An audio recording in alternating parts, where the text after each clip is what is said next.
Hello everyone, welcome back to another session of RNA biology. So we were here in the previous class, we were learning the importance of vitamins and omega-3, such kind of molecules in real time affecting the length of telomeres. And we believe that a lot of such molecules based on the data in available from the population and also in experimental models, we have shown that the telomere length remain quite healthy if the people are taking healthy diet and continue to be living in less stressful environment. And longer the telomere length, the less likely the cell will undergo apoptosis or cellular senescence.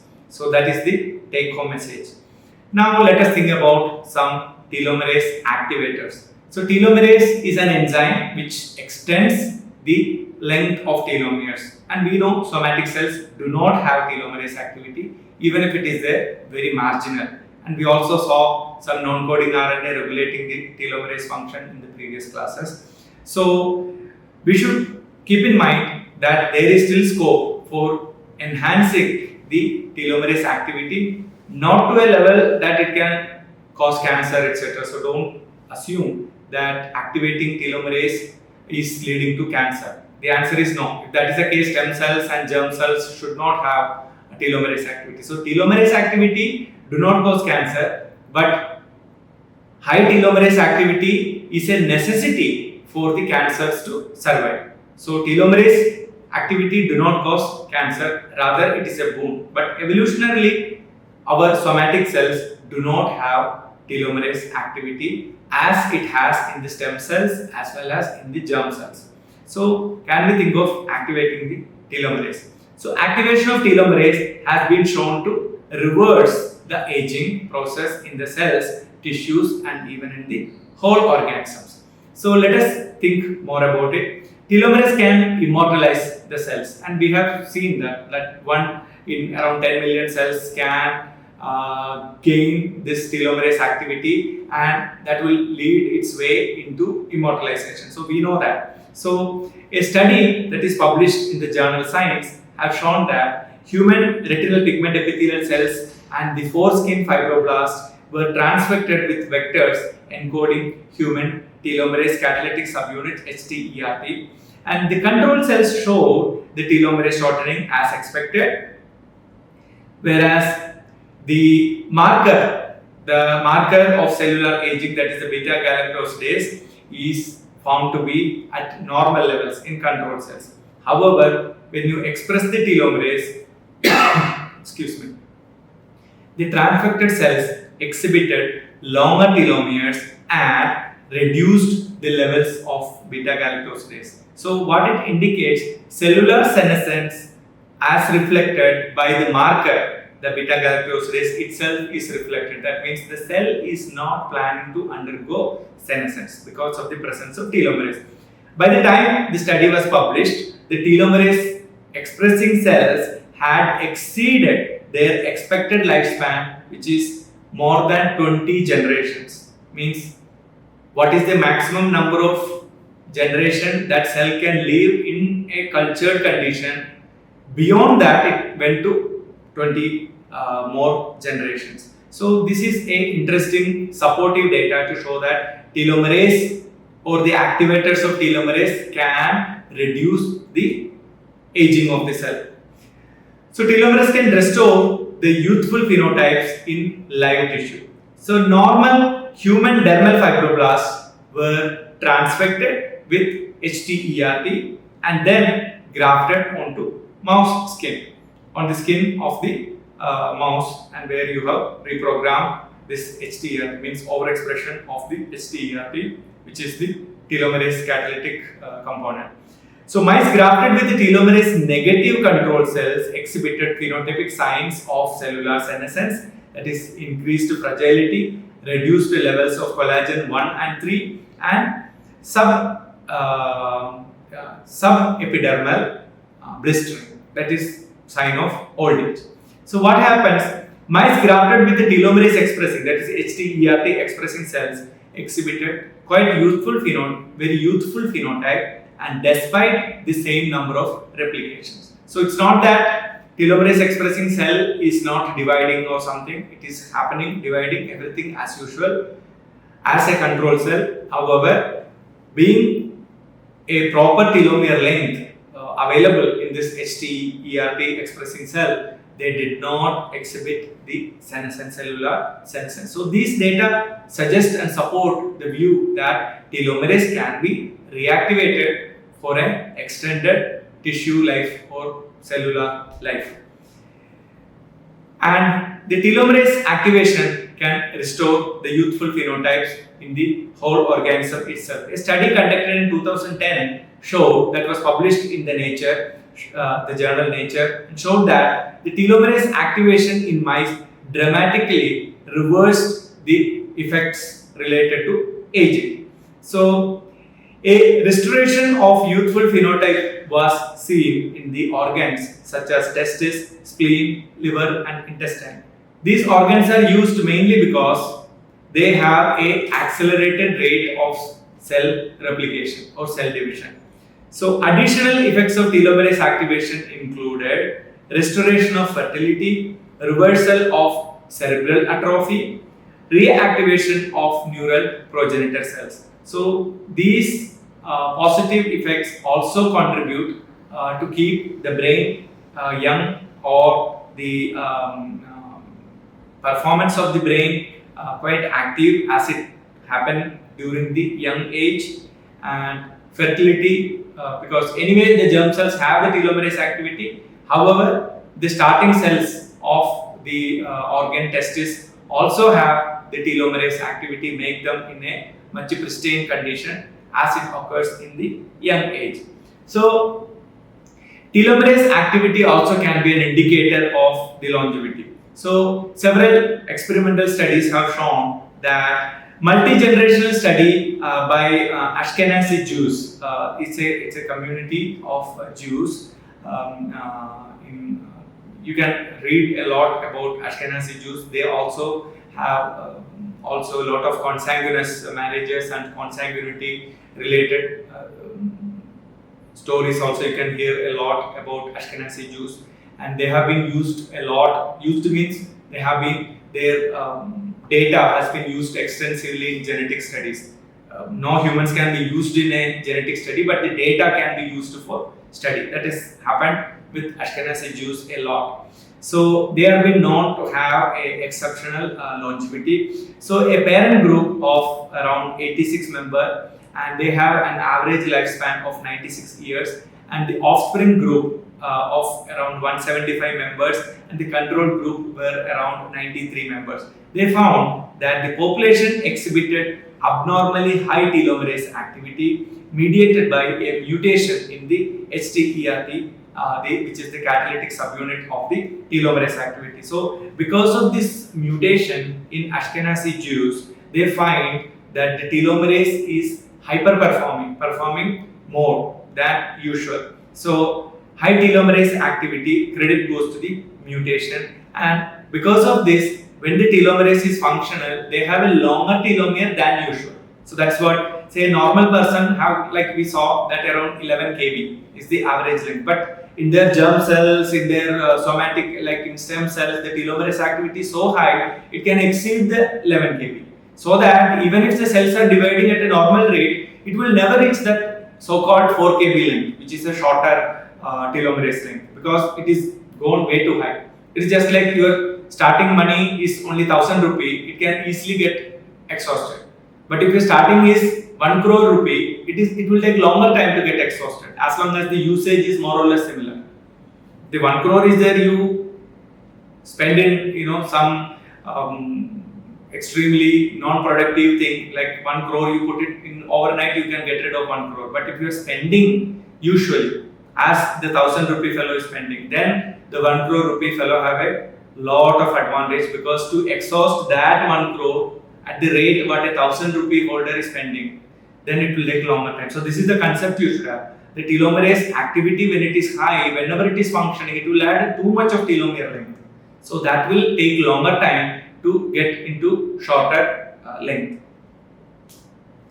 So these results indicate the longevity of the telomerase activity can be connected because the average age of this parent group is 97 years, and probably the credit goes to the longer telomeres, and they do not show the signs of old age. And telomerase activators can be, there are many drugs also people have explored. So a naturally occurring highly purified single molecule derived from a Chinese herb known as astragalus, which is being marketed as TA65, and it activates human HTERT gene, that is the catalytic subunit. In vitro has shown that the moderately activated telomerase in human keratinocytes, fibroblasts, and immune cells. In vitro study. In vitro study means the petri dish studies, where you culture the cells and you treat with this drug, and you see the telomerase is hyperactive, which is reflected in the length of the telomeres. In vivo, that is inside the living animal, in vivo administered as a part of pattern protocol, that is the protocol for delivering these drugs, which the participants were given 10 to 50 milligram of TA65 per day for 12 months. And they have shown to exhibit a longer telomeres activity, and longer telomeres because of the activation of the telomerase activity. So many such herbal and natural occurring compounds have been tried. This doesn't mean that you can avoid getting old, but it can be delayed. Like many research is going on in expanding or extending the lifespan, or expanding the scope of individual cells in a body beyond their normal lifespan. So many such kind of research are going on. So let us think, what can you do for maintaining a healthy telomere and longer length of telomere due to the telomerase activity? So exercise is being shown to increase the telomerase activity. In murine model, they have shown that voluntary running for 3 weeks, and this exercise included around 2.9-fold increase in the aortic telomerase activity, because when you are running, your heart will pump more and you have more of blood supply in the aorta, so aortic telomerase activity is increasing, and around 3.3-fold increase in telomerase activity in the circulating mononuclear cells in the spleen. That is another observation. That is in mice. So in human model, compared to control groups, professional athletes exhibited a 2.5-fold increase in telomerase activity in young people, young athletes, and 1.8-fold increase in the telomerase activity in middle-aged athletes. So what you understand, that if you have a healthy lifestyle, means exercise, doing exercise, and also leading a healthy diet and healthy lifestyle, that can have a increased telomerase activity, increased telomere length because of the good or effective telomerase activity, can reduce the rate of aging or can increase the life expectancy of an individual cell, and probably the aging can be delayed. Now we will move on to another topic, that is about the RNA modifications.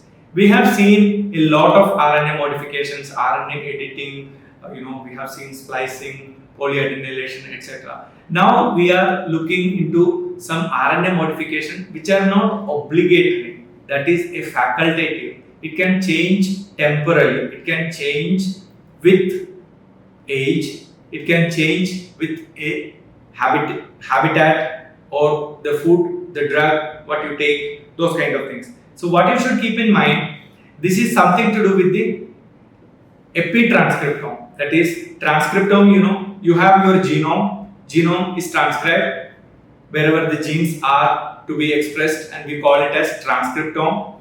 And the genes expression can be regulated by your dietary habit, your environmental habit, etc. We call it that branch of science as epigenetics, and we call the modification. We have seen some of them like H3K27 acetylation, H3K27 methylation, etc. These are all occurring onto the protein attached onto the DNA, and we call it as chromatin modifications. And the modification occurring onto the histone, we call it as histone code. And some modifications facilitate the gene expression, some modifications inhibit the gene expression. So we are still trying to understand the histone code in human. So it is not completely understood because a lot of dynamic behavior of this epigenome makes the study quite cumbersome. Many times these histone modifications we cannot link whether it is a causative or correlative. So causative link are hard to come by, just because like say you got headache and that time one crow was sitting in the chair. So we cannot prove that the crow caused a bird sitting adjacent to you caused you headache. So you need to, that is a simple correlative. Next day also crow was sitting, you got headache. But even if it happens 10 times, we cannot establish that it is the causative. Crow was the causative agent of your headache. It can 10 times also it can be correlative. That is the challenge we have in understanding the epigenome. So these RNA modifications that is occurring not as a requirement but as a possibility. So we call such kind of changes as epitranscriptomic changes, or we call these modifications as epitranscriptome. So one such important modification is N6-methyl adenosine. That is a modification of the N6-methyl adenosine, and we call it as M6A, and which is a abundant modifications in mRNA, and also it can be seen in the DNA, and it is a dynamic and reversible process. So we should keep in mind these modifications are reversible also, reversible process, and is most pervasive modification in human RNA. That means RNA of any given gene, there are so many A residues are there. In some selected residue, it can undergo modification, and it can have huge impact in the rate of translation of that mRNA. If it is an mRNA, it can occur onto the non-mRNAs also. That means RNA that are not just mRNA, other RNAs also. It is found in starting from viruses, and most of the eukaryotes have it, including mammals, insects, plants, yeast, etc. Means whichever animal have got an RNA, it has the potential to have this modification, N6-methyl adenosine modification. It is also found in transfer RNA, ribosomal RNA, and small nuclear RNA, snRNA, as well as seen in several non-coding RNA, even such as X inactivation specific transcript. So the methylation of adenosine is directed by a large M6A methyltransferase complex containing NPTEL-3 as the SAM binding subunit. S-adenosyl methionine is a molecule that is produced from your liver metabolism. So this molecule also have the ability, because it acts as a methyl donor. SAM acts as a methyl donor. So here the modification we are talking about is adding a methyl group. As you can see here, this is the adenosine, and all we have is a methyl group that is added onto the N6, nitrogen 6, and this methyl group CH3 is the methyl group that is added, and this modification need a methyl donor, and SAM acts as a S-adenosyl methionine is the methyl donor, and the modification occurs on the specific adenosine residues on the RNA. In vitro, this methyltransferase complex preferentially methylates RNA oligonucleotides containing GGACU. So this sequence is the GGACU. So this A can be the target, and a similar preference was identified in vivo also. In vitro means in petri dishes or in lab condition. In vivo means in living animal. Is mapped as M6A sites can be found in the Rao sarcoma virus genomic RNA, and also in bovine prolactin mRNA naturally to start with initially. So what we understand from here, RNA modifications such as N6-methyl adenosine, formation of N6-methyl adenosine with the help of methyl transferase enzyme. What is the enzyme? METTL3. So this enzyme can use the SAM as a donor to add the methyl group onto specific adenosine on various mRNAs. No matter whether it's mRNA, tRNA, doesn't matter. It can change the functional properties of that RNA, and many times it can be harmful.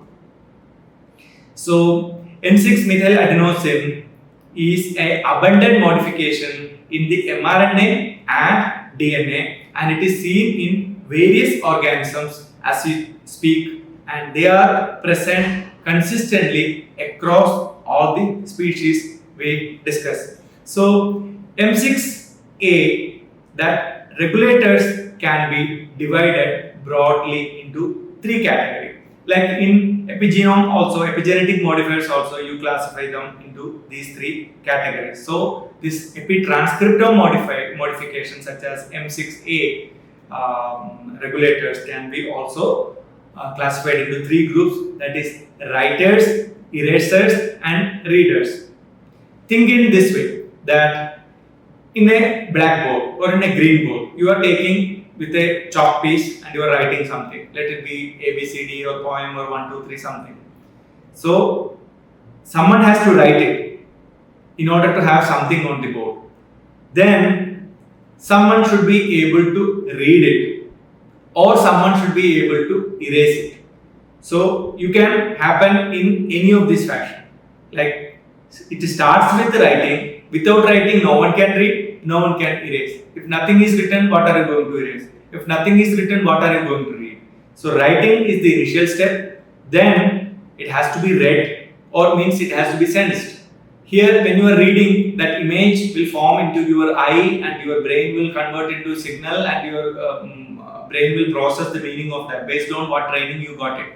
So this is called reading from a book or from a board. And erasing means you are just getting rid of that what is written. So all these three molecules are present. That is why it is mentioned that it is reversible. If there is no erasers available, you can never reverse it. It is a permanent job. So it is writer is there, reader is there, eraser is there. So if the eraser is there, it is working opposite to the writer's job. So more recent studies have characterized other key components of the M6-methyltransferase complex in mammals, and this is basically the writers, means they create this modification in the adenosine residues, including METTL14 and also Wilmer tumor 1 associated protein WTAP and KIAA1429 and METTL5. So there are plenty and many more to come, because this is one of the recent discoveries in the RNA modification field. So you will find plenty more coming, because as I told you, like histone code itself remains enigmatic, although we know a lot, but we don't know completely. Like that, this RNA modification and the enzymes that cause this modification, such as writers, will be very difficult for us to comprehend in our more than 100 different types of tissue types, even in human model or human organism, one of the most important organism. The hypothesis that M6A in mRNA being dynamic and reversible is proven with the discovery of the first M6A demethylase. That means it is dynamic and it is reversible simply because they identified a demethylase, M6A demethylase, and this gene is fat mass and obesity associated protein known as FTO, and this is a classic example of eraser. That means writer adds the methyl group onto the adenosine and erasers gets rid of that. And there is one more eraser discovered, that is M6A demethylase, that is ALKB homolog 5, and is known as ALKBH5. So this was later discovered to be another important eraser in vivo in various cell types. So the biological functions of M6A are mediated through a group of RNA binding proteins that specifically recognize the methylated adenosine, and we call it as the reader. So here we are discussing about the writer, the eraser, and also the reader. And these binding proteins are named as M6A readers. So what we learned, that the RNA are vulnerable for modifications. RNA can bring in changes, and these changes can be of some crucial impact in the biology of that RNA. Means if it is an mRNA, its biology is linked strongly with the protein translation.